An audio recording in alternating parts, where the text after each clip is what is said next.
I'm Virginia, and I'm an executive coach specialized in helping corporate and executive women overcome burnout or try to avoid it entirely. Prior to starting my coaching practice, I spent 24 years in the banking and finance industry.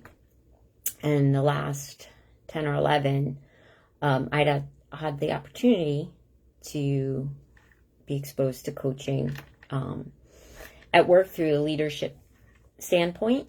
And I took a personal interest and have done in excess of 2,500 hours of self-study on leadership and personal development. So not quite mastery status, I guess. I think you need 10,000 hours for that, but pretty close. So I went from teller to small community bank to senior vice president of a $27 billion bank. And I'll admit, as I look back, there's one point where I was pretty close to burning out. I remember sitting at my desk thinking, are they going to come in tomorrow? Because we didn't have offices, and find me in the same outfit that I was wearing yesterday. Because I thought, not because I pulled an all-nighter, but because that I died at my desk working. So, if you're like, oh my God, I've had that thought. Cool. Well, not cool, but know you're not alone, and that there is help, and you can turn that around. And that's what I'm here to help you do. So today's talk is titled Back to Chaos. And if you're feeling like, whoa, I just settled into how to manage life in this virtual state and remembering to have my mask with me before I go into any store or restaurant. And it feels like, whoop, we ripped the masks off and now my calendar is full. 15 months ago, we went from full calendars to nothing. And now it feels like we're doing that same 180 degree pivot. And if you're like, what? Time out? I can't get change back that fast. You're not alone. I know our last couple of weekends have felt like they were before the pandemic with, Father's Day dinners and girls' night out and lodge events and community events. And, we've got more stuff coming up this weekend. And I hadn't seen my goddaughters in almost maybe 2 years. And now I think I'm going to see them like 3 times in the next 10 days, which is great. I'm wondering if they're taller than me, but it's a little stressful. So if you're like, whoa, I finally got into a good rhythm. I was using the time that I would normally drive to the office to get in a workout or read or maybe just go for a walk to start your day. And, I figured out how to get the kids which day is virtual and which day isn't and what are we doing for camp. And now it's like it's all changed again. And you're like, well, yeah, I was used to these full calendars and this crazy running around, but, we stopped. And now I'm out of that groove and I got to get back into it. Well, before you just get full back in, let's stop and think, do I really want to be in that groove? What have we learned in the past year and a half? Family time, family dinners, hikes, bike rides. What are all these things that brought us closer together, that slowed us down? Do we just give them up? And if you're like me, you're like, once you find something that's good for you, you want to hold on to it, right? So don't. You don't have to say yes to every invitation. Think about it. For the past 15 months, you probably, regardless of where you fell on the spectrum of concern, at least had some pause to say, before I go there, is there any kind of risk? How am I feeling? Maybe it was going your family that are a little older. They've not been feeling well. They're, you're like, I don't know that I want to take the risk of getting them sick. Or, you know, you saw a friend on a virtual cocktail hour and they were saying they were just getting over a cold or something, and you're like, I don't know that I want to be around them. Not yet. Maybe next week. You know, maybe you thought about, oh, is that place really crowded? It might have been just because I don't feel like dealing with that, or they're really strict about the 6 feet and I just don't want to go, right? I know I haven't gone for a pedicure, not because I was concerned about getting sick, but I just didn't want to sit there with a mask on and plastic walls. I'm like, that's not relaxing. So I didn't do it. So for the last 15 months, we've been stopping and making a conscious choice before we went somewhere, before we put something on our calendar, because there was some other concern, mainly our health or the health of others. So now as all these things start coming back on your calendar, you know, kids have activities in person, you know, there's Story Hour at the library. You know, sporting events are okay. The kids will be in school. You can get together with your friends. I had my Bunko crew over for the first time, I don't know, and it felt like forever. And we all just hung out. It was great, and I was excited to do it. And I'd been out with other friends the week before, and we had Father's Day dinners the 2 weekends. It was great. It was wonderful to be out and see people and hug our families. But I was tired. You know, cleaning up from having girls' night at my house was till 2 a.m. So, was that the right choice? Yeah, I accepted that, okay, the next morning I don't have to be up as early. But what if I did? Maybe I wouldn't have done it. So, I encourage all of us that as our calendars start filling back up with the things we enjoyed, stop. Say, wait, is this putting me or my family's health at risk? Because if you run yourself ragged, you're going to get physically sick. You're just going to. You can only, you know, go without sleep and without rest for so long. And then when you're run down and exhausted, how much are you able to give to your family, to your friends, to the causes you care about, your job? Not as much, right? So think about it. Wait, I've already got 3 other things on my calendar this weekend. I can't say yes to a 4th. Say thank you. While, yeah, that time might be open, you need time to rest. Family meals, right? It was huge because you couldn't go out. You weren't running from one practice to dance, to gymnastics, to whatever. You stayed home. So maybe you don't do it every night. But maybe you say, you know what? One night a week, and it might have to change with things, but we're keeping it because it's good for us. And they really are. I read an article that they've studied this. Kids who have family meals do better in school.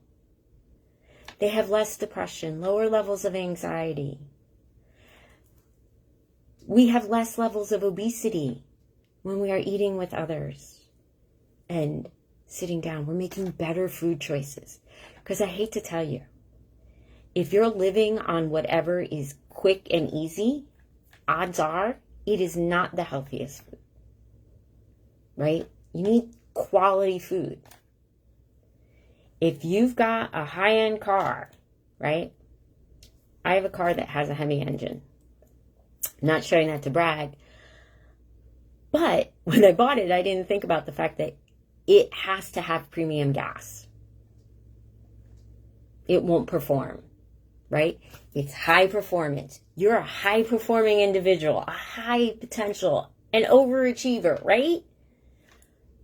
Are you going to perform better with the premium fuel or the cheap fuel from the no-name gas station? Odds are you probably wouldn't even take a nice car to the cheap gas station unless it was the only option, right? So why you, as this high performance machine, not put high quality fuel, quality night's sleep, quality food, not fast food, not over processed food. Make sure you have time to sit down and eat and you're not scarfing it as you're walking from the house to the car or over the sink as you're waiting for the kids to get in the car so you can rush them one here and one there. Quality fuel for quality, high-performing people. And yeah, some nights you're going to be up till 2 in the morning because you know what? Hanging out with your friends is good for you. It fuels you. Doing it every night, not a good choice. Doing it the night before you have to be up early for some other commitment, not a good choice. So think about these because they're not good for your health. Make every decision to put something on your calendar a decision about your health, your family's health, those you care about. Is it going to serve them? Hey, running this event for the PTO is going to let my kids go to whatever field trip and learn something. My friends who run Project Graduation, they do fundraising because they want their kids to have a great experience. It fuels them. It's good for them. That's what I'm talking about.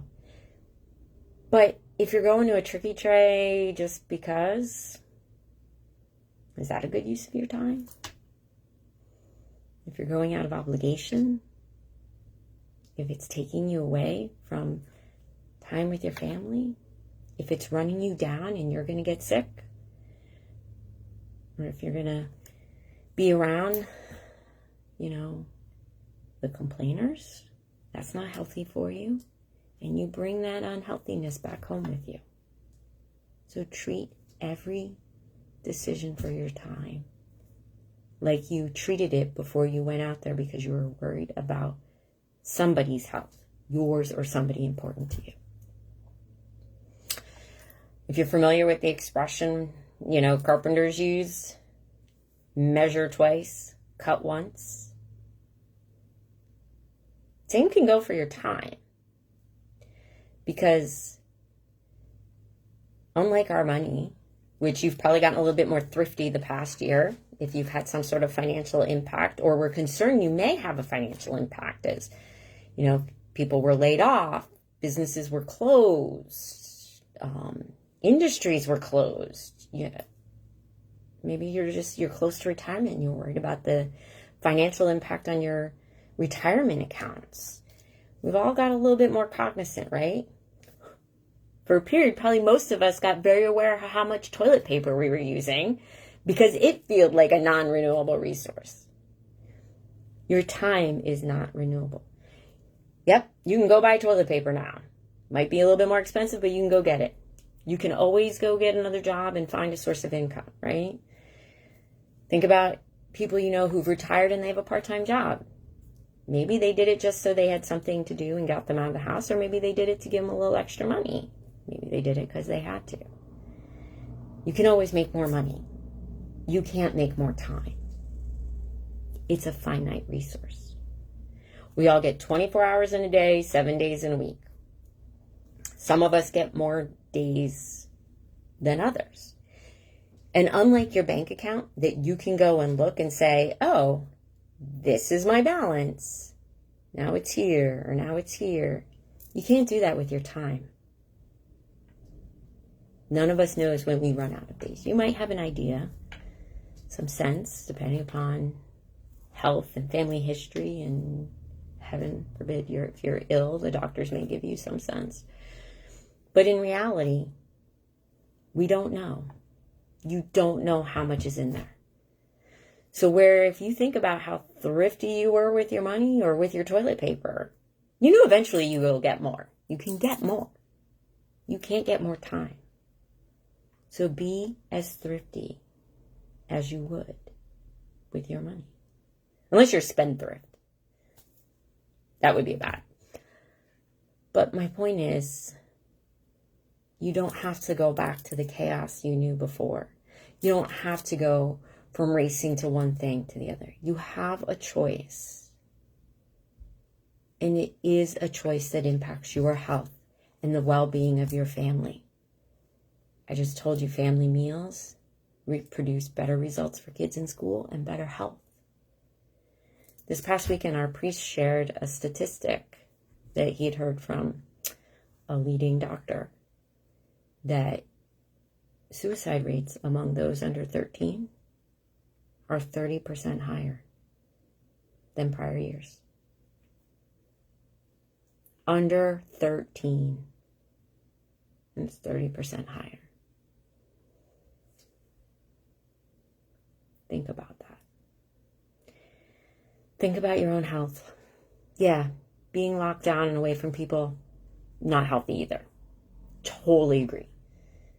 Running around like a crazy person to try to get to everything and do everything for everyone else, not healthy. Don't go back to the chaos of before. We took a pause. The pause taught us some stuff. Let's not forget it. It's okay to say no, because your health is at stake. Remember that. So, I hope you found this helpful. If you're interested in learning more, reach out. My website is virginiawalton.com. Let's talk. Drop me a comment, text me, email me, virginia@virginiawalton.com. Message me. We have the technology. We learned that this year. Reach out. So I hope you found this helpful. Keep in mind, if maybe this wasn't what you needed to hear right now, consider sharing this video, because you don't know who might just need to hear this reminder today. But I'm here to support you. Let's all be healthy, be well, and have a good day.